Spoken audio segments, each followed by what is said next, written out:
The movie starts in 1984 when flight JL-50 is taking off from Kolkata. However, halfway through the flight, they start experiencing heavy turbulence and bad weather. Suddenly, the communications are cut off and the plane is lost without a trace.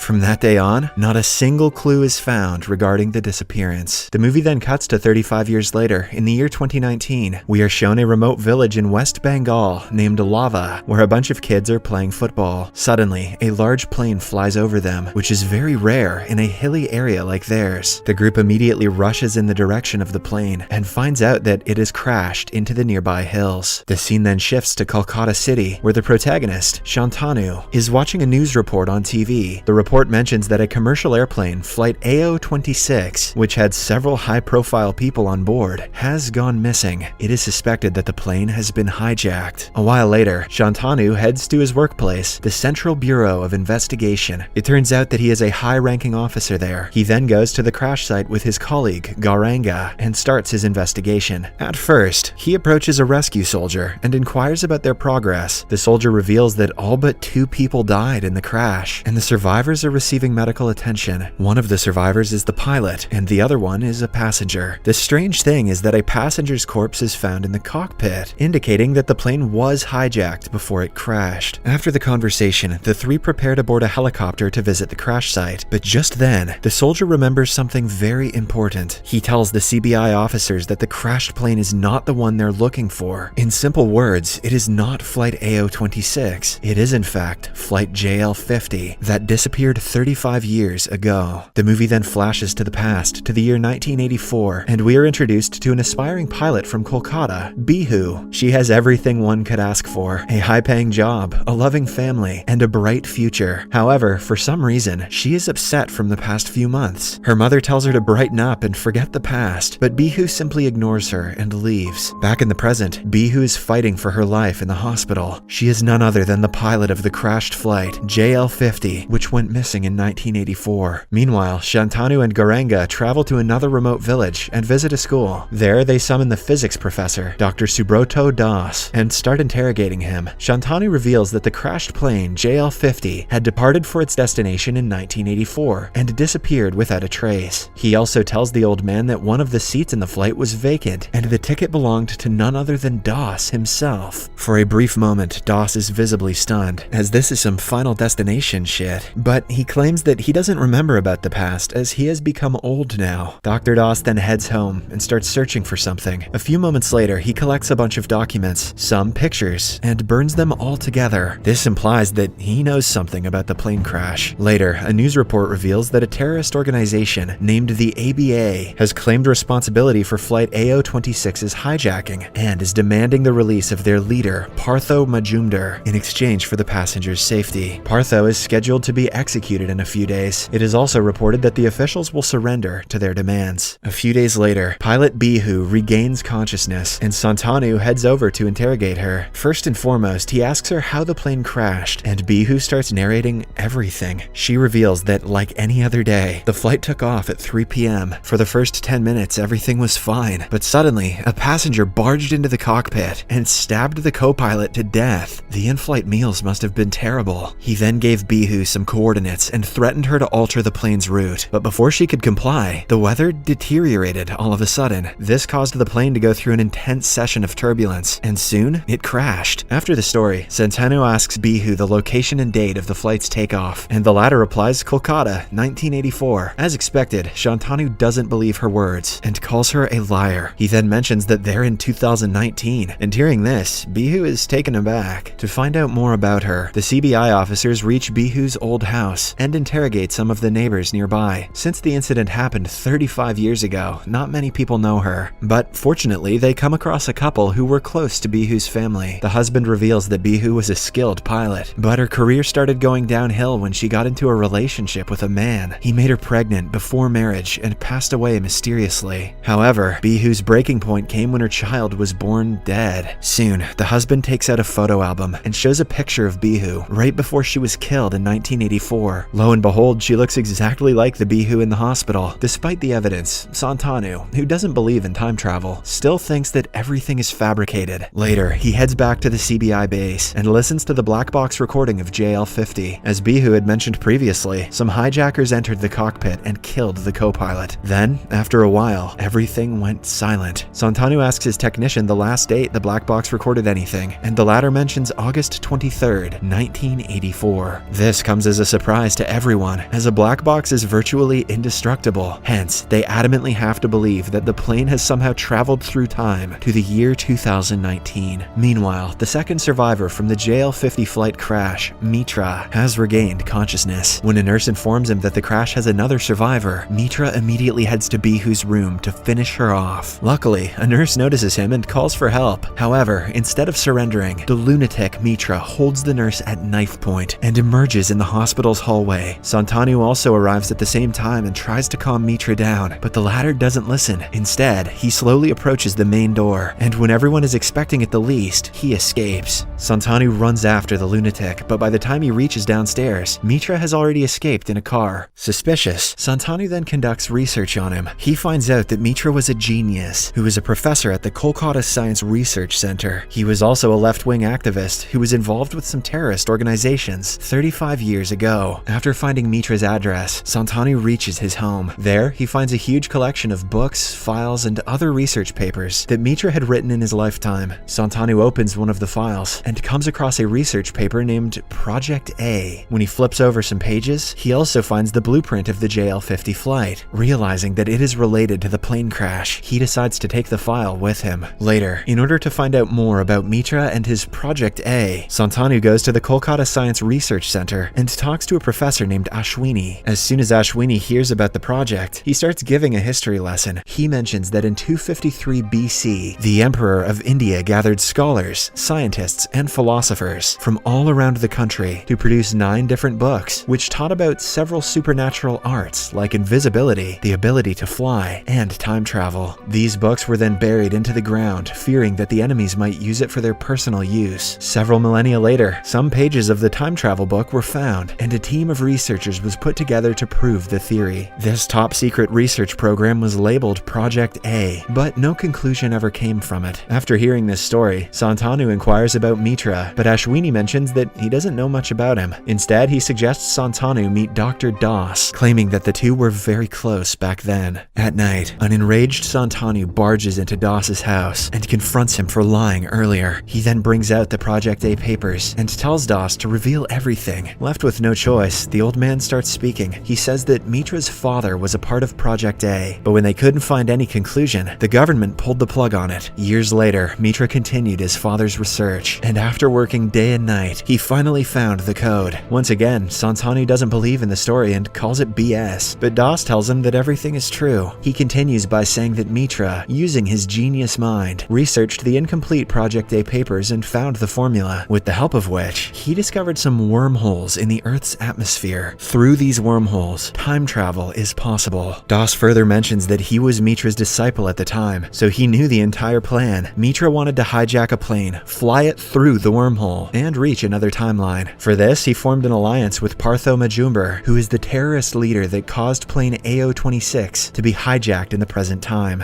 At last, Das concludes by saying that he didn't board the flight because he became scared. He sensed that the experiment would go wrong, and so it did. Mitra had hoped to return back with the flight in 35 hours, but his calculations turned out to be wrong, and the plane vanished for 35 years. Getting math wrong in that way makes no sense. Surprisingly, even after all this explanation, Santanu refuses to believe a word, but Das reminds him that the officials have finally agreed to release the terrorist leader, Partho, from custody in 2 days. If he and Mitra reunite, they can use their knowledge and power to cause some serious damage to the country. I don't know though, Mitra seems like an idiot. This time, Santanu appears to be concerned, so Das tells him that there is a way to stop Mitra. He proposes that they enter the wormhole and go back in time to 1984, where they can stop JL-50 from being hijacked. If they succeed, there will be no deaths, and criminals like Partho and organizations like ABA will never exist. Although still hesitant, Santanu agrees. In the following scene, the duo heads to meet Bihu at the hospital, as she is the only one who knows the coordinates to the wormhole. Santanu requests her for the information, but Bihu, who is still shocked that she has traveled 35 years into the future, doesn't want to comply so easily. After a lot of convincing, she agrees, but only if she is permitted to fly the plane. Santanu clearly doesn't want to give in to her demands, but since this is a top secret mission, and since she is the only pilot anyway, he has no choice but to agree. The next morning, Gauranga arranges an airplane secretly, and the trio sets off on their mission. Santanu still thinks that everything's a joke, but as they are about to reach the supposed wormhole, everything starts shaking. Suddenly, the plane malfunctions, and Bihu is forced to make an emergency landing in an open field. The area seems completely different from the one they just left. Soon, a vintage car arrives, and the three ask for a lift and get in. After a while, they reach Kolkata City, and Santanu finally realizes that they have actually arrived in 1984. The streets, buses, hotels, and the people, everything resembles the 80s. Although Santanu is taken aback by the weird situation, he decides to finish off what they came for. But at first, he wants to grow a mustache. He wants to get something off his chest. At night, he heads to an orphanage, and here it is revealed that Santanu is an orphan who is dropped off at the same orphanage in the year 1984. He waits for a while, and suddenly two men arrive in a car and drop the baby inside. Santanu rushes inside to check if the baby is him from the past, and from a locket, he verifies his assumption. I suspended disbelief for the time travel thing, but the coincidence of this timing is absolutely ridiculous. The next morning, he joins Das and Bihu, and the three start discussing their next step. Das, who is a close confidant to Mitra in the past, reveals that the secret meeting on the JL-50 hijacking is going to take place this evening, in a warehouse outside town. Later, the group reaches the said place and waits for the perpetrators to arrive. While inside the car, Santanu curiously asks Bihu if she saw her stillborn child with her own eyes, but the latter has no answer for this. Bihu simply says that after the delivery she became unconscious, and when she woke up the next day, her parents gave her the bad news that her baby was born dead. Meanwhile, Mitra, Partho, and other thugs arrive at the warehouse, and the meeting commences. Hence, the three make a plan. Das and Santanu will be confronting the thugs inside, while Bihu will be waiting in the car. According to the plan, the two head inside and point their guns at Mitra and his men. But just then, the goons also strike back, initiating a deadly shootout. Fortunately, Santanu uses his superior combat skills and takes down the thugs one by one. In the end, he also takes down Partho, while Dr. Das kills his former mentor, Mitra. Now, with the mission accomplished, Santanu grabs the suitcase containing Project A papers and tries to burn it. But surprisingly, Das holds him at gunpoint and threatens for him to stand back. Here, it is revealed that everything was Das's plan all along. Since the original Project A papers were burned to ashes in the JL-50 crash, the exact coordinates for the time travel wormholes were lost. However, Das was not ready to give up so easily. So when Santanu approached him for interrogation, an idea struck his mind. He decided to use the CBI officer to travel back in time and steal the papers, with the help of which he could gain immortality. What?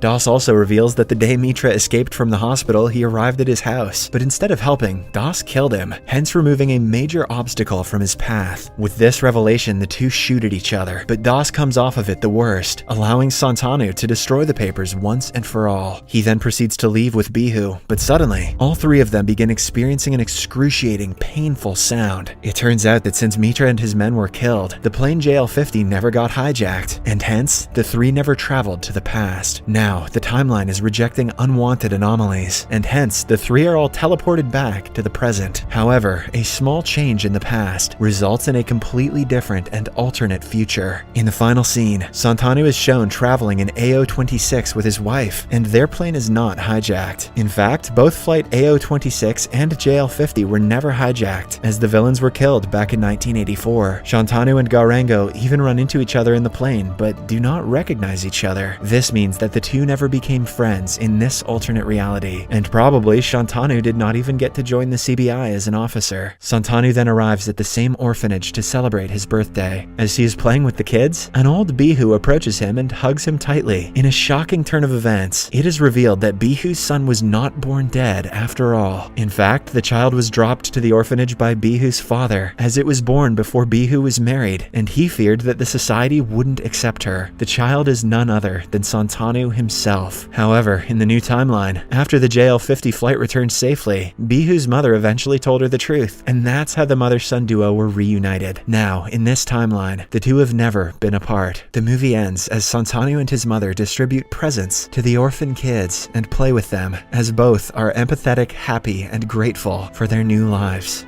Subscribe for more videos like this, turn on notifications, and leave a like to help the channel out. Thank you for watching.